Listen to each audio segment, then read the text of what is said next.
Hello everybody, Anthony Gonzalez here with another weekly update. This week was primarily devoted to appropriations, specifically appropriations for labor, HHS, state, and foreign ops.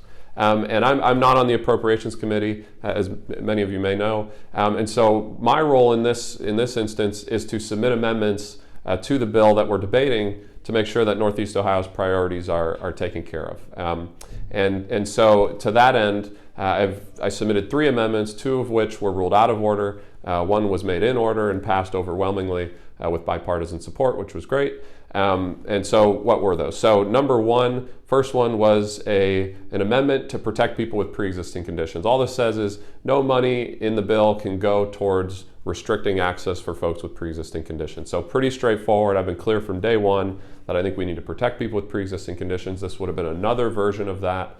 Unfortunately, this was ruled out of order, so we weren't able to vote on it. I think it would have passed, frankly, but they didn't want that vote. So in any event, so that was number one. Number two, wanted to get additional funding for school safety programs.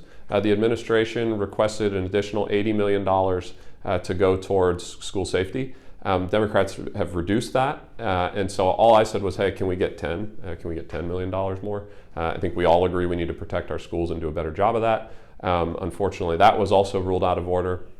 Not sure why, frankly, but it was. And then the third one, which was made in order and ultimately passed with bipartisan support, was to redirect funds from the Department of Education to food allergy research. One important point I want to make, this isn't additional spending, this is just reallocating. This is taking money from DOE and moving it over to food allergy research. That passed over one, I think it was like 360 to 65 or something like that. You can check the exact number, but that's more or less in line. So bipartisan support, overwhelming, was happy to see that get in.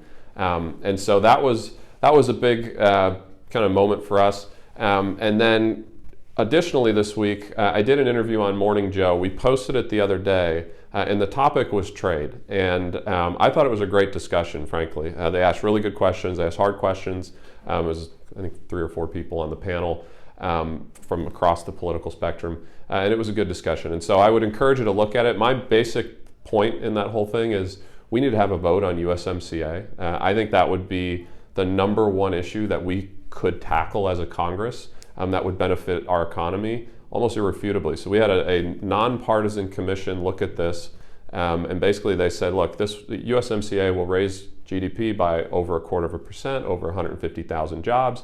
It'll lift manufacturing, it'll lift agriculture, and agriculture has gotten crushed this year. And so it will lift all boats essentially, but we need to vote on it. And I haven't heard any objections from my Democratic colleagues as I've been having kind of one-off conversations, just trying to get it to the floor. Unless Speaker Pelosi puts it on the floor, we can't vote on it. So that's been my focus, and that's basically what we talked about in that Morning Joe interview. So I'd push you towards that if you're curious for more information on where I stand on trade and all the things going on in that arena. But again, just want to thank you as always for allowing me to be your representative, and please post any comments or questions below. Thank you.